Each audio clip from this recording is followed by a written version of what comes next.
प्रिय मित्रांनो, आज आपण आपल्या शेवटच्या अधिवेशनाला सुरुवात करीत आहोत आणि बायबलवर आधारित ह्या शेवटच्या अधिवेशनाचा विषय आहे प्रभू येशू ख्रिस्ताचं तारण कार्य।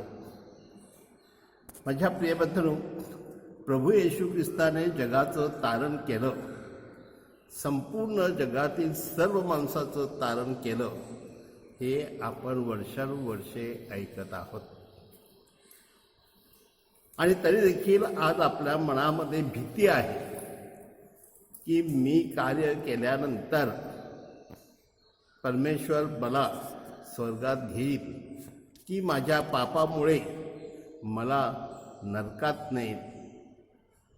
माझ्या प्रिय बंधूंनो, अशा प्रकारची भीती असली तरी देखील एक सार्वजनिक तत्व आपल्याला मान्य करावं लागेल की प्रभू येशू ख्रिस्ताने आपल्यासाठी परमेश्वर पित्याला संतुष्ट करून आपल्यासाठी स्वर्गाचं दार उघडलेलं आहे। मात्र देवाची कृपा आणि माणसाचं कर्तव्य ह्यावर देखील माणसाचं तारण अवलंबून आहे। असेल माझा हरी तर देईल मला खाटल्यावरी, म्हणजे मी काही करो तरी देखील देव माझं तारण करीलच, असं आपण समजू नये। अनेकदा काही प्रोटेस्टंट लोक असं आपल्याला सांगतील की तुमच्या विश्वासामुळे तुमचं तारण झालेलं आहे। पण तू विश्वास तरी काय? मी फक्त प्रभू येशू ख्रिस्तावर विश्वास ठेवला की हो, तो खरोखर प्रभू आहे, पण त्याच्या शब्दाप्रमाणे मी जर वागलो नाही आणि माझं परिवर्तन झालं नाही, माझं जीवनामध्ये विशेषतः आध्यात्मिक आणि नैतिक जीवनामध्ये वाढ झाली नाही, तर माझं तारण होणे शक्य नाही। आणि त्याला कारणीभूत मी स्वतः आहे, प्रभू येशू ख्रिस्त नाही। प्रभू येशू ख्रिस्ताने आपल्याला अजून काही 50% मार्क देऊन पास केलेला आहे, पण पुढचे 50% आपल्यावर अवलंबून आहेत असं आपण म्हणायला हरकत नाही। माझ्या प्रिय मित्रांनो, येशू ख्रिस्ताने ह्या जगाचं तारण करताना 2 गोष्टीकडे आपल्याला लक्ष देता येईल। एक म्हणजे प्रभू येशू ख्रिस्ताने केलेलं शारीरिक तारण, म्हणजे त्याच्या काळामध्ये तो जेव्हा मानवी रूपामध्ये ह्या जगात आला आणि इस्रायलमध्ये त्यांनी जे जे काही आपल्याला तारण केलेलं दिसतं ते शारीरिक तारण असं आपण समजूया. कारण त्या ठिकाणी प्रभू येशू ख्रिस्ताने जणू काही सुरुवातीलाच आपली कार्यदिशा जाहीर केलेली होती की परमेश्वराने दीनांना सुवार्ता सांगण्यासाठी मला पाठवले आहे आणि जे आंधळे आहेत त्यांना दृष्टी द्यावी, जे ठेचले गेलेले आहेत त्यांना उठवावी आणि जे बंदिस्त आहेत त्यांना मुक्त करावं आणि शेवटी परमेश्वराच्या प्रसादाच्या वर्षाची घोषणा करावी, असं आपल्याला लूक 4:18 सांगितलेलं आहे. परंतु माझ्या प्रिय बंधू भगिनींनो, हे सगळं त्याने केलं हे आपण पाहिलं. उदाहरणार्थ प्रभू येशू ख्रिस्ताने दीनांना सुवार्ता दिली.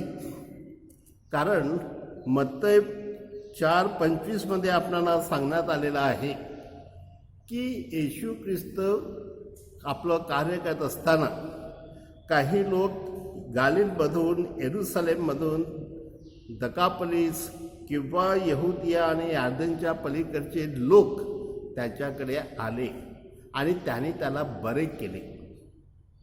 म्हणजे जे लोक वैतागलेले होते, त्रासलेले होते, अनेक प्रकारे प्रयत्न करून ही माणसं बरी होत नव्हती, म्हणून जेथून जेथून लोकांना शक्य होतं त्या प्रत्येक ठिकाणाहून लोक आले आणि जे गोरगरीब दीनदुबळे होते त्या सगळ्यांना त्याने बरं केलं आणि त्यांच्या जीवनामध्ये तारण दिलं.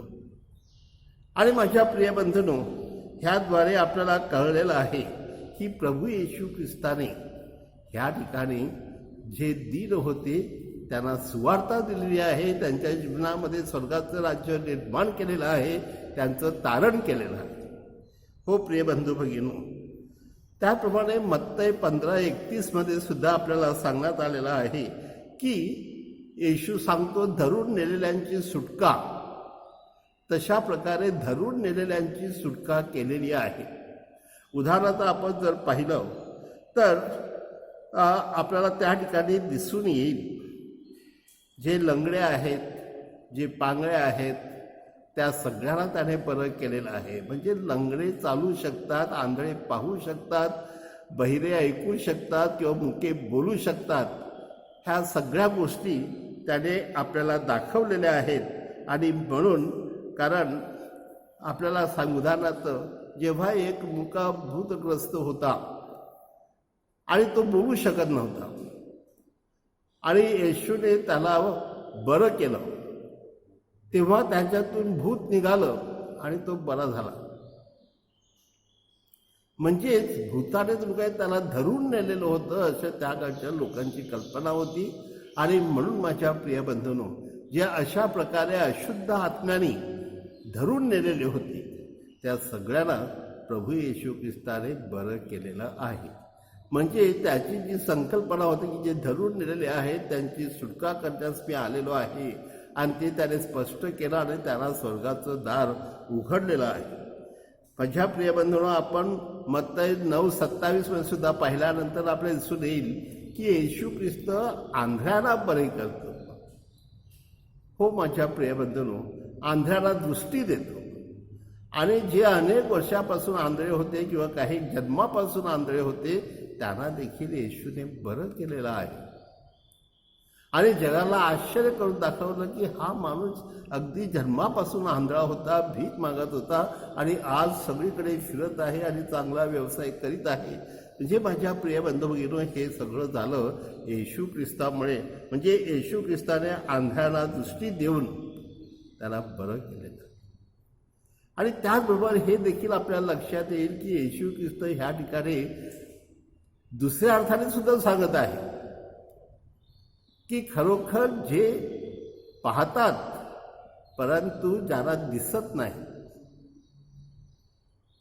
आणि जे आपल्या डोळ्याने पाहू शकतात परंतु आपल्या मनाने त्यांना समजत नाही, असे जे आंधळे आहेत, म्हणजे जे यहुदी अधिकारी आहेत, त्यांना जणू काही दृष्टी देण्यासाठी आणि सत्य ते बघण्यासाठी की जगामध्ये केवढी गरिबी आहे, केवढा अन्याय आहे, केवढा अत्याचार आहे हे तुम्हाला दिसत नाही आहे. आणि त्यासाठी प्रभू येशू ख्रिस्त त्यांना दृष्टी देतो. म्हणजेच माझ्या प्रियबंधूंनो, अंधाला दृष्टी देण्याचं काम प्रभू येशू ख्रिस्ताने केलेलं आहे. हे आपल्याला त्याच्या शारीरिक तारणावरून दिसून येईल. आणि जे ठेचले गेलेले आहेत त्या सोडवावे. कारण विशेषतः मागच्या अध्यायामध्ये अध्याय 5-4 मध्ये तो आपल्याला सांगतो आहे की ज्या एका ठिकाणी 2 माणसं साखळदंडाने बांधलेली होती आणि ती एवढी विक्राळ होती की कुणाला मानित नव्हती. हातातली साखळदंड देखील तोडून पळत होती. अशा प्रकारची माणसं. आणि त्यांना येशू ख्रिस्ताने बरं केलं. त्याच्यातून अशुद्ध आत्मा काढून टाकला आणि ते बरे झाले. आणि त्या ठिकाणी सुद्धा अशुद्ध आत्मा येशू ख्रिस्ताला सांगतो आहे की तू देवाचा पुत्र आहेस, तू आमच्यामध्ये का पडतोस? आमचा नाश करावायस तू आला आहेस काय? देवाचा पवित्र तो तूच आहेस. म्हणजे सैतान देखील येशू ख्रिस्ताला ओळखतात आणि त्याच्या हातून येशूच्या हातून त्याची सुटका व्हावी म्हणून देखील पळू लागतात. हो माझ्या प्रियबंधूंनो, अशा ह्या सैतानाला त्याने डुकराच्या कळपामध्ये टाकला, ती डुकरं मरण पावली असं आपल्याला सांगण्यात आलेलं आहे. परंतु मुद्दा काय आहे की ह्या धरून नेलेल्या माणसांची त्याने सुटका केलेली आहे किंवा जे ठेचले गेलेले आहे त्याला त्याने मुक्त केलेलं आहे हे आपल्याला दिसून येईल. आणि माझ्या प्रियबंधूंनो, प्रभू येशू ख्रिस्ताने मत्तेच्या शुभवर्तामध्ये आपल्याला सांगण्यात आलेलं आहे की तो स्वर्गाचं राज्य स्थापन करण्यासाठी ह्या जगात आलेला आहे. आणि स्वर्गाचं राज्य, कारण मत्तेचं शुभवर्तमान तुम्ही पाहिलं असेलच की स्वर्ग राज्याची संकल्पना प्रभू येशू ख्रिस्त त्याच्या संपूर्ण शिकवणुकीमध्ये, उदाहरणार्थ त्याने जे दिलेले दाखले आहेत, त्याचे जे चमत्कार आहेत, त्याचं जी शिकवण आहे, त्या सर्व ठिकाणी तो स्वर्गाच्या राज्याची संकल्पना मांडतो आणि ते स्वर्गाचं राज्य स्थापन करण्याचा तो प्रयत्न करतो. आणि त्या ठिकाणी आपल्याला दिसून आलेलं आहे की अनेक लोक जे बरे झालेले आहेत त्यांच्या जीवनामध्ये स्वर्गाचं राज्य आलं आणि सगळीकडे प्रसन्न वातावरण, लोकांना केवढा आनंदाने ते नाचत गाजत होते. अशा प्रकारचं स्वर्गाचं राज्य त्याने स्थापन केलेलं आहे हे देखील आपण पाहतो. आणि माझ्या प्रियबंधूंनो, विशेषतः हे स्वर्गाचं राज्य पुढे चालू ठेवण्यासाठी त्याने ख्रिस्त सभा उभारली. मत्ते 16-18 मध्ये आपल्याला सांगण्यात आलेलं आहे, तू पेत्र आहेस आणि तुझ्यावरती मी माझी ख्रिस्त सभा मंडळी उभारेन. आणि त्याद्वारे त्याने ही ख्रिस्त सभा उभारलेली आहे. आणि माझ्या प्रिय बंधूंनो, ही ख्रिस्त सभा उभारताना शेवटी त्या शुभवर्तमानामध्ये अध्याय 28-19 मध्ये तो आपल्याला सांगत आहे की तुम्ही आता सर्व जगात जा आणि सर्व राष्ट्रातील सर्व लोकांस मी जे तुम्हाला शिकवलेलं आहे ते शिकवा आणि माझ्या आज्ञा त्यांना पाळावयास शिकवा आणि त्यांना पित्याच्या, पुत्राच्या, पवित्र आत्म्याच्या नावाने बाप्तिस्मा द्या. हो माझ्या प्रिय बंधूंनो, म्हणजे प्रभू येशू ख्रिस्त ह्या जगामध्ये जे स्वर्गाचं राज्य स्थापन करण्यासाठी आला होता, त्यासाठी त्याने ख्रिस्त सभा निर्माण केली, ख्रिस्त सभेला आदेश दिला आणि त्याचं कार्य पुढे चालू ठेवलं. हे स्वर्गाचं राज्य आपल्याद्वारे पूर्ण व्हावं ही येशूची इच्छा आहे. म्हणून आपण देखील गावोगावी किंवा शहरोशहरी फिरून लोकांना हा संदेश देणं हे आपलं खरं कर्तव्य आहे. म्हणजे आपण खऱ्या अर्थाने येशूचे शिष्य बनवू शकतो. माझ्या प्रिय बंधूंनो, प्रभू येशू ख्रिस्ताने मागच्या शुभवर्तमानामध्ये आपल्याला सांगितलेलं आहे की मी सेवा करण्यासाठी आलेलो आहे, सेवा करून घेण्यासाठी नाही. आणि सेवेचं त्याने उदाहरण दिलं आणि सांगितलं त्या ठिकाणी. माग तुम्ही अध्याय 10-45 बघा, कदाचित तुम्ही विसरलेले नसतील, परंतु त्यामध्ये सांगितलेलं आहे की मी सेवा करून घेण्यासाठी नाही तर सेवा करण्यासाठी आणि पुष्कळांच्या पापांच्या तारणासाठी मी माझं जीवन खंडणी म्हणून देण्यासाठी किंवा अर्पण करण्यासाठी आलेलो आहे.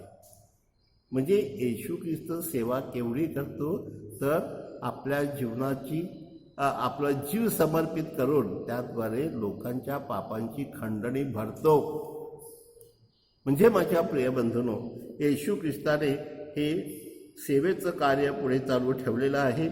आणि विशेषतः आपल्याला योहान सांगत आहे, योहानच्या सुवार्तामध्ये तो आपल्याला सांगत आहे की येशू पित्याची ओळख करून देण्यासाठी आलेला आहे, पवित्र आत्म्याची ओळख करून देण्यासाठी आलेला आहे.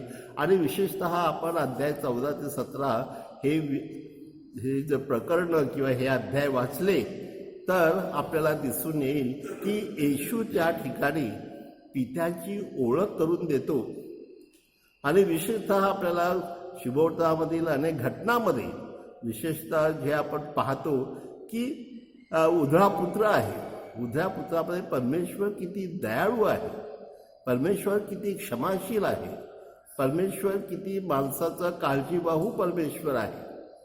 तो जीवन देण्यासाठी आलेला आहे, तो सुख देण्यासाठी आलेला आहे, तो शांती देण्यासाठी आलेला आहे. अशा प्रकारची ओळख आपल्याला प्रभू येशू ख्रिस्त पित्याची आणि पवित्र आत्म्याची, विशेषतः पवित्र आत्म्यात तुम्हाला सत्य शिकवेल आणि सत्य तुम्हाला मुक्त करेल हे देखील तो सांगायला विसरलेला नाही. आणि पवित्र आत्म्याच्या देणगीद्वारे त्याने शिष्याला एवढं प्रभावित केलेलं आहे की जगाच्या कानाकोपऱ्यात जाऊन त्याने सुवार्ता देण्यास सुरुवात केलेली आहे. माझ्या प्रिय बंधूंनो, दुसरे एक महत्त्वाचं त्याचं कार्य म्हणजे आत्मिक कार्य, आत्मिक तारण. आणि हे जे आत्मिक तारण आहे हे आपल्याला पाहणं आवश्यक आहे. विशेषतः कदाचित तुम्ही उपवास काळामध्ये सुद्धा ऐकलं असेल की येशू ख्रिस्त कशा प्रकारे हे तारण करतो, आत्मिक तारण. आणि त्या ठिकाणी येशू ख्रिस्त विशेषतः योहान 19:28 मध्ये सांगत आहे. शेवटी तो काल्वारीच्या फुसावर असताना तेथून बोलतो, पूर्ण झाले आहे. म्हणजे येशू ख्रिस्ताचं तारण कार्य पूर्ण झालं आहे. परमेश्वर पित्याने येशू ख्रिस्तावरती जी जबाबदारी टाकली होती ती त्याने पूर्ण केली आहे. प्रभू येशू ख्रिस्ताच्या संपूर्ण ह्या कार्यदिशेद्वारे त्याने जे ठरवलेलं होतं ते सगळं काही पूर्ण झालं आहे. म्हणजे येशू ख्रिस्ताने कोणतीही गोष्ट अपूर्ण ठेवलेली नाही. आणि त्यासाठी आपल्या स्वतःचा जीव अर्पण करून त्याने जणू काही सगळं पूर्ण केलेलं आहे असं तो आपल्याला सांगत आहे. म्हणजे माणसाचं तारण कार्य परमेश्वराठाई. आता माझ्या प्रिय आपण बघूया की जगाच्या सुरुवातीपासून जेव्हा माणूस पाप करायला लागला तेव्हापासून परमेश्वर आणि माणूस ह्यांच्यामध्ये अंतर निर्माण झालं होतं. आणि ते अंतर पुढे चालू ठेवण्यासाठी, पूर्ण करण्यासाठी किंवा ते अंतर दूर करून त्या ठिकाणी समेट घडवून आणण्यासाठी प्रभू येशू ख्रिस्ताने प्रयत्न केले. आणि त्यामुळेच पिता आपल्या पुत्राविषयी सांगतो आहे की हा माझा परमप्रिय पुत्र आहे आणि ह्याच्याविषयी मी संतुष्ट आहे.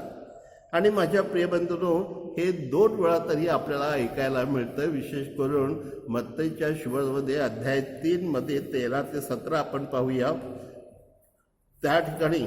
आणि विशेषतः येशू ख्रिस्ताचं डोंगरावर जे परिवर्तन झालेलं आहे मत्तई 17 मध्ये, त्या ठिकाणी सुद्धा अध्याय 5 मध्ये आपल्याला कळेल की प्रभू येशू ख्रिस्त ह्या ठिकाणी आपल्याला सांगत आहे की परमेश्वर पिता हा येशू ख्रिस्ताविषयी संतुष्ट आहे.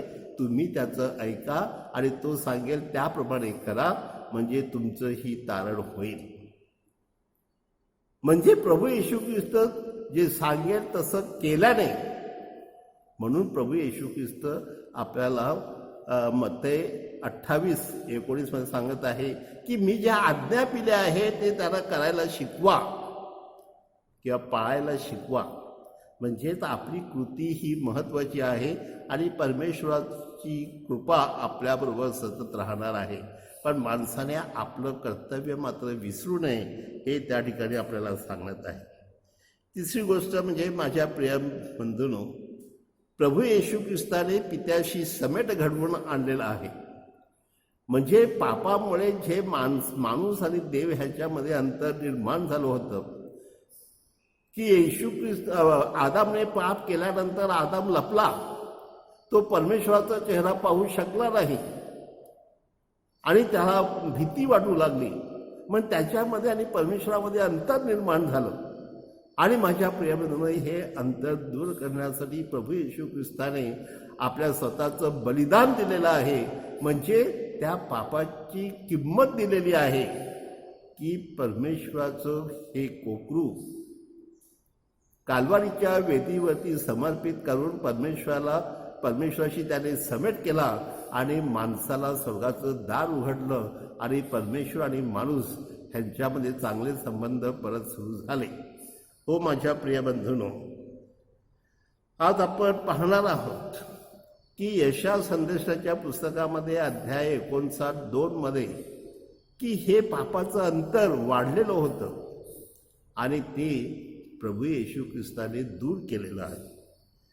या आपण पाहतो की रोम 5:8 मध्ये, रोमन या पुस्तकामध्ये अध्याय 5 मध्ये येशूने रक्ताद्वारे परमेश्वराशी समेट केलेला आहे. आणि म्हणून माझ्या प्रियबंधूंनो, आजच्या ह्या त्यानुसार येशू ख्रिस्ताने जगाचं आत्मिक कार्य कसं केलं हे आपल्याला दाखवलेलं आहे. त्यानंतर येशूने पापाच्या बंधनातून तारण विकत घेतलेलं आहे. प्रियबंधूंनो, मनुष्य पापाच्या बंधनात होता. विशेषतः आपण रोमकरास पत्र हे जर आपण वाचलं आणि त्या ठिकाणी आपल्याला दिसून येईल की मनुष्य हा पापाचा दास कसा बनलेला आहे. आणि त्या ठिकाणी विशेषतः रोमकरास पत्र अध्याय 6 मध्ये 6:15 ते 18 ह्यामध्ये अत्यंत स्पष्ट आहे की प्रभू परमेश्वराच्या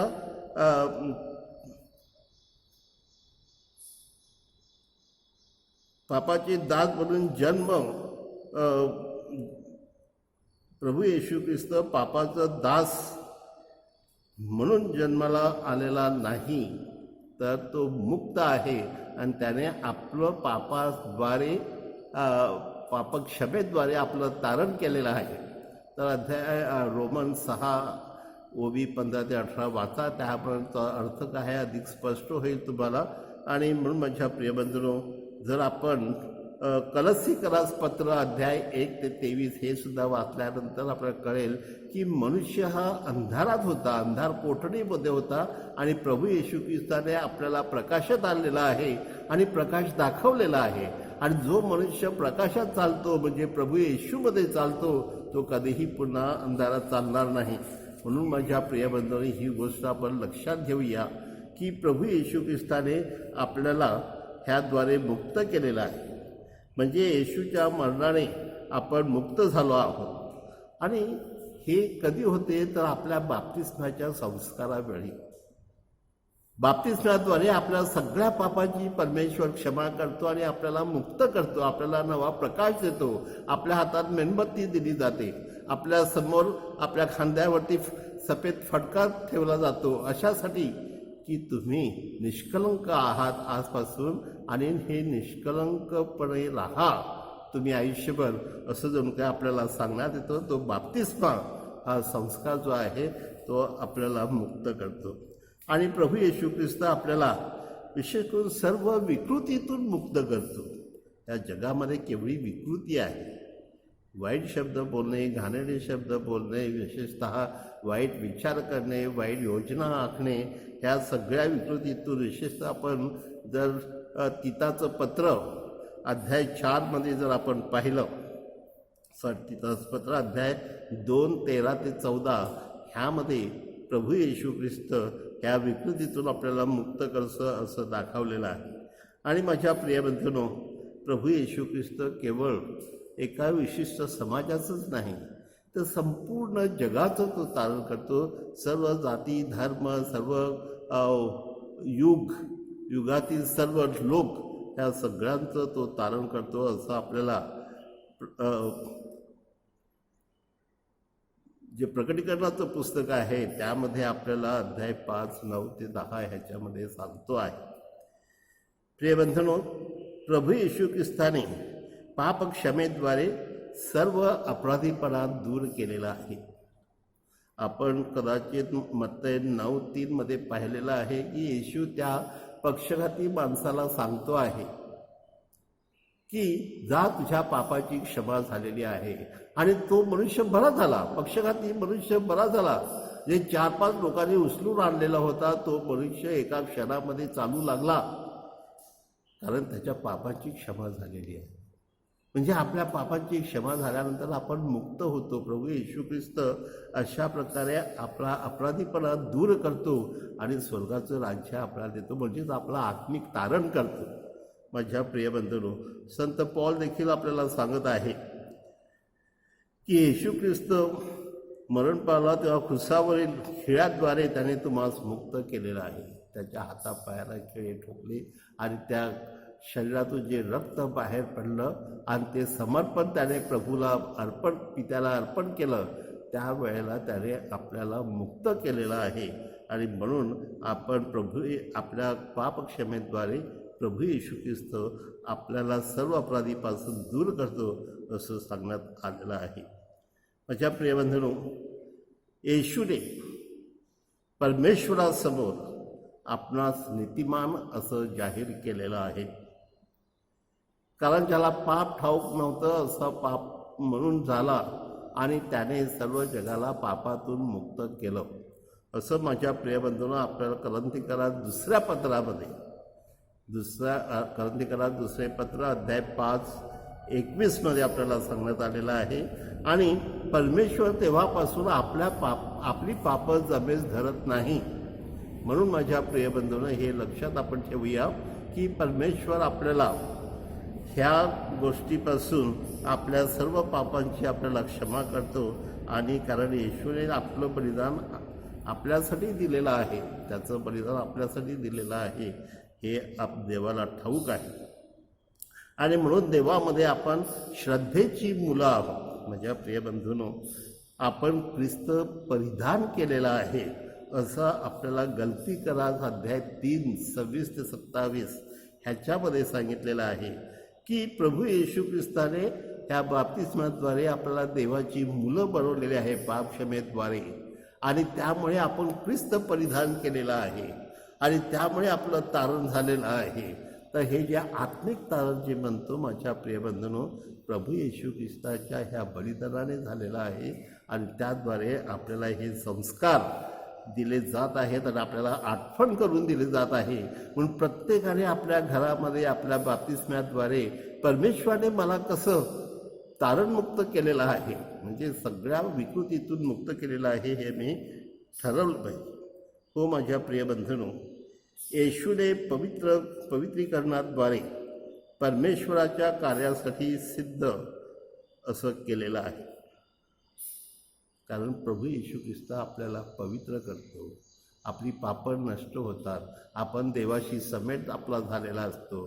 देवाशी आपण एकरूप झालेलो असतो. आणि म्हणून माझ्या प्रिय बंधूंनो, असं आपण समजू नये की प्रभू येशू ख्रिस्ताने माझ्यासाठी काय केलेलं आहे. हो माझ्या प्रिय बंधूंनो, साऱ्या जगातील सर्व लोकांसाठी आणि सर्व लोकांना जाऊन सांगा की खाली प्रभू येशू ख्रिस्तामध्येच तारण आहे. आणि तारणासाठी दुसरं नाव ह्या जगामध्ये दुसरं कोणतंही नाही आहे. म्हणून येशू ख्रिस्ताचा तुम्ही स्वीकार केला तरच प्रभू येशू ख्रिस्त तुमचं तारण करेल. आणि माझ्या प्रिय बंधूंनो, प्रत्येकानं हे कळू द्या की प्रभू येशू ख्रिस्त तुमच्या पापांसाठी मरण पावलेला आहे. त्याने तुम्हाला ह्या बंधनातून मुक्त केलेलं आहे. म्हणून प्रभू येशू ख्रिस्त ह्याच क्षणी आपल्याला हे तारण देत आहे. विशेषतः प्रेषितांची कृत्ये अध्याय 26 ओवी 17 ते 18 पहा, किंवा हिब्रूकरास पत्र ह्या अध्याय 10 ते ओवी 10 बघा. आणि अशा ह्या अनेक संदर्भाद्वारे प्रभू येशू ख्रिस्त वरील तर आपला जर त्याच्यावर विश्वास असला तर परमेश्वर आपणास पवित्र बनवतो, हे आपल्या लक्षात येईल. आणि त्या पवित्रीकरणाद्वारे आपला तारण होते. म्हणून माझ्या प्रिय बंधू-भगिनींनो, आपल्या सर्वांचं हे कर्तव्य आहे की आपण प्रभू येशू ख्रिस्ताचा स्वीकार करावा, तोच प्रभू आहे, तोच तारणारा आहे, जगाचा तारणारा एकमेव तारणारा तोच आहे, त्याशिवाय दुसरा पर्याय नाही. म्हणून सर्व लोकांनी प्रभू येशू ख्रिस्ताकडे वळावे आणि स्वतःचं तारण करून घ्यावे, हीच परमेश्वर पित्याकडे माझी प्रार्थना आहे. आपल्या सर्वांना शुभेच्छा. थँक्यू, आभारी. आणि हा कोर्स आपण पूर्ण केल्याबद्दल मी तुमचं अभिनंदन करतो आणि तुमचं कार्य पुढे चालू राहो, अधिकारी अभ्यास तुम्ही बायबलवर करावा ही परमेश्वराकडे विनंती करतो. आणि प्रिय बंधूंनो, हे कार्य पुढे चांगल्या प्रकारे चालू द्या, इतर लोकांनाही सांगा, कारण हा कोर्स आम्ही पुढे चालू ठेवणार आहोत. तर थँक्यू.